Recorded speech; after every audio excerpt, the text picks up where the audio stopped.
Hello everybody, I am Baltmatrix, and today we are taking a look at Transformers Shattered Glass Soundwave.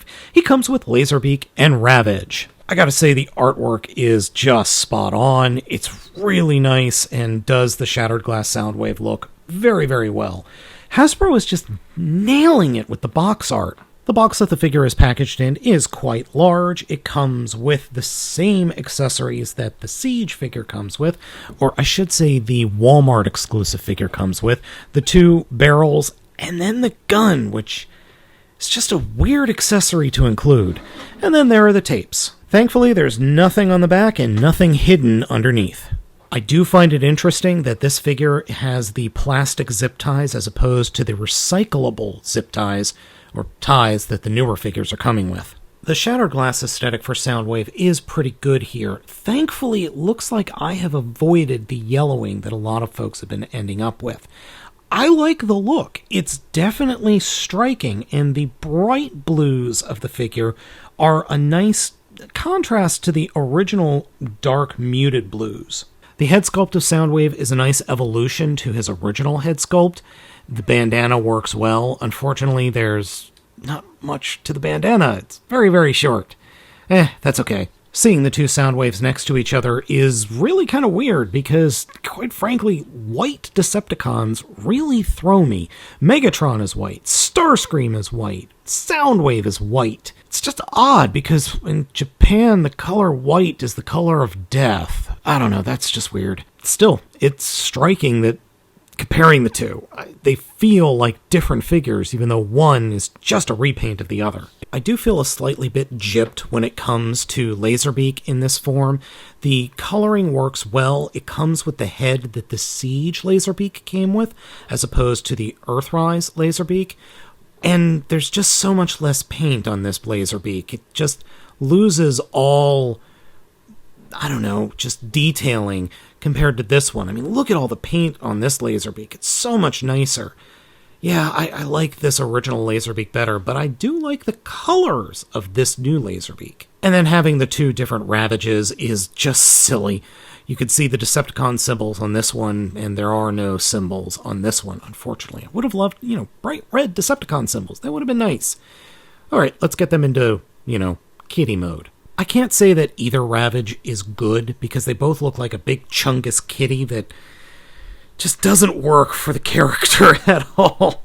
The new one is definitely lighter and definitely works with the color scheme that we've got going, and then we've got the classic Ravage. Not the best execution of this character in toy form. And then just transforming both of them back is very simple. Just fold up all the bits for Laserbeak. Then for Ravage, take the front leg or rear legs. Oh, and yes, the back right leg on my new Ravage keeps falling off. Push that up, and then get that leg, and push that foot up. And then take the legs, flip them around, and then flatten them out and fold them up into the body. Fold these legs up, flip them up, fold that, flip them up. Take everything in, fold the head in, and oops, I screwed that up, but just, you know how to fix that. Alright, Hasbro, Shattered Glass Rumble and Frenzy when? Oh, by Primus, I can't tell which one's which. That would explain why we don't have figures of those yet. It's size comparison time. Studio Series Movie Optimus Prime. Studio Series Leader Class Hot Rod. It's not Leader Class, it's really deluxe. Evil Earthrise Optimus. Evil Bumblebee Movie Optimus. Deluxe Class Shattered Glass Perceptor. Magnificus. Voyager Siege Optimus. Voyager Armada Starscream. Siege Voyager Class Soundwave. Barge version. And finally Legacy Override. Let's get into the transformation.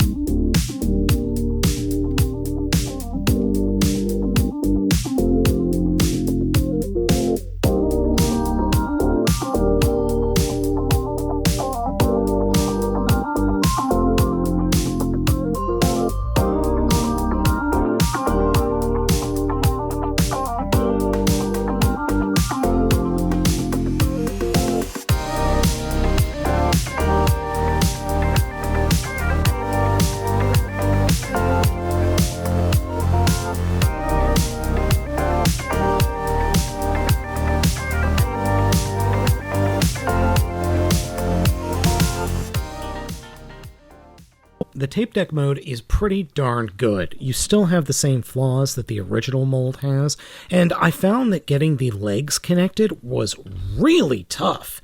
Like, getting these pegs pegged in was really, really hard, but you just have to wiggle them in and they do go in. I am a little bit worried about popping them out. I don't know, we'll have to see. The tape deck... Whoop! The tape deck opening and closing works just fine. It works a little bit too well, as you saw. Laserbeak only likes to go in one way, but...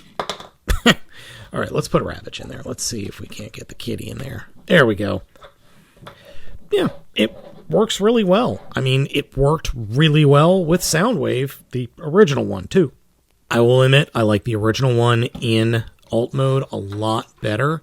I have a lot more fond memories of it in this mode than not. And growing up, I don't remember ever seeing a stark white Discman, or sorry, not a Discman, a Walkman or a tape player. They were always black or gray, or some of them were even blue and silver. Yeah, I really don't remember seeing one back in the 80s. I'm sure they existed, I'm just not remembering. Overall, I like Shattered Glass Soundwave, and I'm lucky I got one that isn't yellowing. There are several folks out there who've already gotten this figure, and his knees are already completely yellow, which absolutely sucks.